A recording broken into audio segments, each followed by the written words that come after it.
Hi everyone, welcome to London. It's a beautifully gross day out, so now you can see me in my natural element of East Central London. Today I'm going to do the vlog that I promised a while ago, and I hope you guys like it. It's pretty much embarrassing, and so bear with me as I fumble along and do the best I can as people walk by in rush hour. Okay?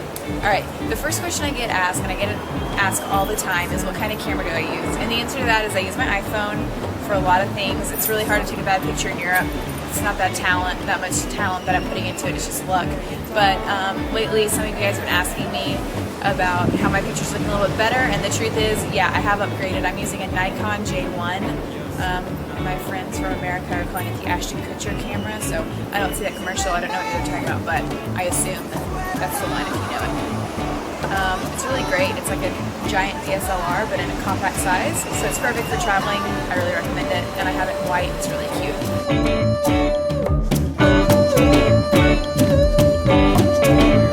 Well, this feels so natural, Peter Gabriel too.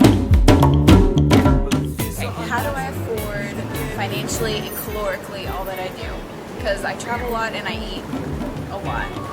The first question is I afford it because that's my job. I get paid to do it. And then Tyler and I, we don't have kids, we don't have a mortgage, we don't have cars, so it's really not that hard to take a Ryanair flight to Spain for the weekend. Part two, how do I calorically afford to do everything I do?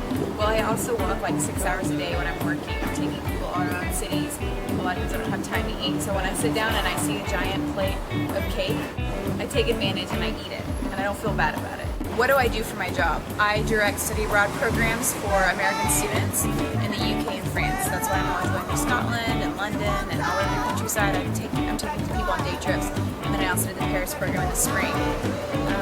I also spend about a third of my time doing social media consulting for old clients from the States. So that's kind of why I'm doing a little bit of everything with some extra free time, because I don't do either of those full time. How did I get my job?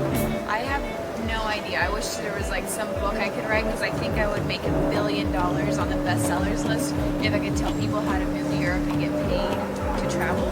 But the truth is, I don't really know if it's replicable what I did. Like, what happened was Tyler got into school at Oxford, so we moved overnight, had a visa because of that. And you can't move to the UK without a visa. You can't just say, I'm going to get on a plane and go. It doesn't work like that, being an illegal alien.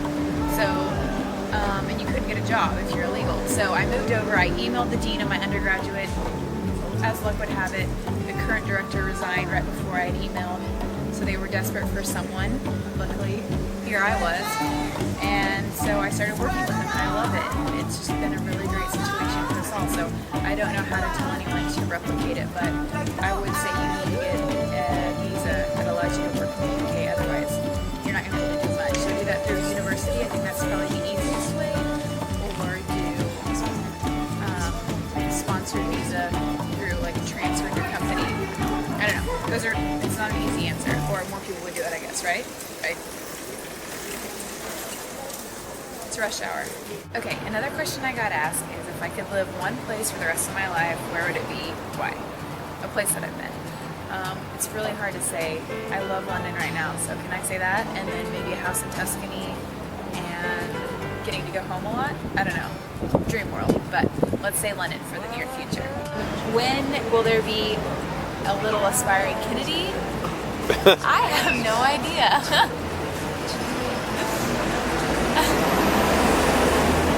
I didn't realize that was in the deck. Yeah. And on that same question, where would we want to... Who asked that? Family members? No, it wasn't family members that asked that either. The tag to that question was, where would we want to raise them, since we've been around a lot of cultures and we've seen a lot of places. Is there any place that we think would be the best place to raise a kid? I think it's hard to being around family, but London's a really great place to get your kids a British accent, so we value that a lot. I don't know where we're going to end up. I don't know where our kids are going to grow up, and I don't know when that will happen. So, nothing as of yet. Show us your wedding ring. 1, 2, 3. Wedding ring, engagement ring, 5-year anniversary. Booyah. I love it. I didn't pick it out. Tyler did. I knew if I picked it out, I'd always want what another girl had. But if he did it, I'd always like it because he picked it. So let your man pick out your ring and you'll probably like it.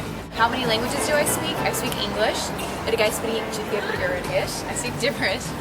And I speak like half French and then enough Italian to keep me well fed. So like 1.5 and another third. So if I was a kitchen utensil, I don't even really know how to answer that. Like what kitchen utensil would I be? So I'll just say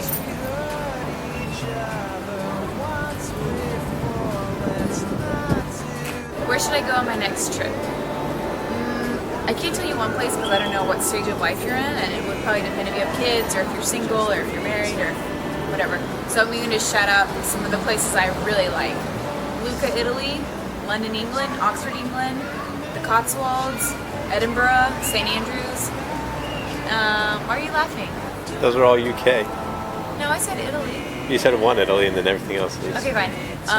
Loire Valley, that Manwawi state is amazing. I love the British Virgin Islands. They're gorgeous. New York. If you haven't been to New York, go to New York. It's an easy trip.